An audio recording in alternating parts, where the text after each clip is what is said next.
ఈనాటి మన ముఖ్య అతిథి పిసిసి రాష్ట్ర అధ్యక్షులు, రాష్ట్ర రాజకీయాలలో సంచలనం సృష్టిస్తూ ప్రజాభిమానాన్ని చూరగొంటున్న షర్మిలారెడ్డి గారికి, గుంటూరు తూర్పు కాంగ్రెస్ పార్టీ అభ్యర్థి మాజీ శాసనసభ్యులు సోదరుడు మస్తానోలి గారు, మన పార్లమెంటరీ అభ్యర్థి సిపిఐ జిల్లా కార్యదర్శి గంగా అజయ్ కుమార్ గారు, వేదిక మీద ఉన్నటువంటి పాశం రామారావు గారు, ఇతర పెద్దలందరూ కూడా నమస్కారాలు తెలియజేస్తూ రెండు విషయాలు మీ దృష్టికి తీసుకొస్తాను.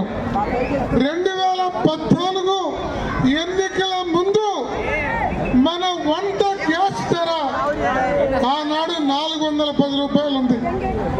అప్పుడు కాంగ్రెస్ ప్రభుత్వం 20 రూపాయలు పెంచితే దేశవ్యాప్తంగా భారతీయ జనతా పార్టీ సిలిండర్లు ఎత్తున పెట్టుకొని ఈ ధర పెంచడం అన్యాయమని గగ్గోలు చేసింది.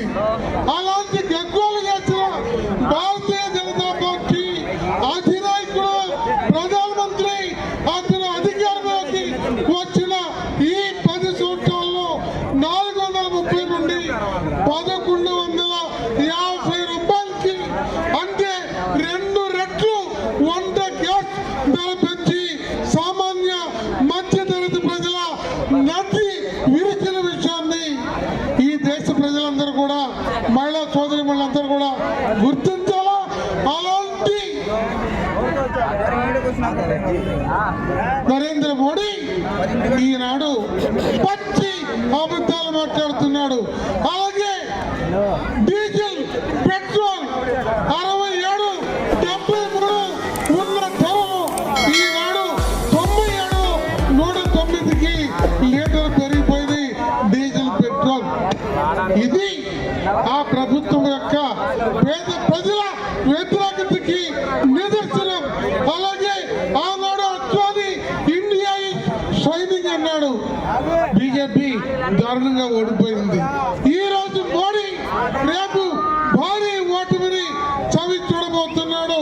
ఇవాళ దేశం ఆర్థిక అభివృద్ధి చెంది ఉంటే, మోడీ ప్రధానమంత్రి అయ్యేటప్పుడు 56 లక్షల కోట్లు దేశానికి అప్పు ఉంది.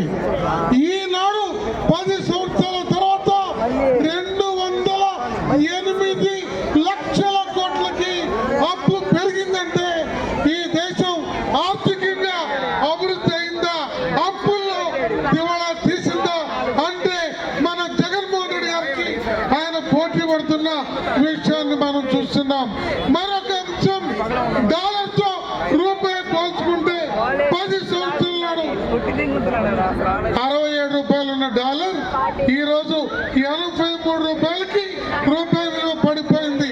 అందువల్ల మోడీ అన్ని రంగాల్లో వైఫల్యం చెందాడు, రైతుల్ని నాశనం చేశాడు, ఎన్నో ఇబ్బందులు పెట్టిన నేపథ్యంలో మోడీని అధికారం నుంచి దించాలి.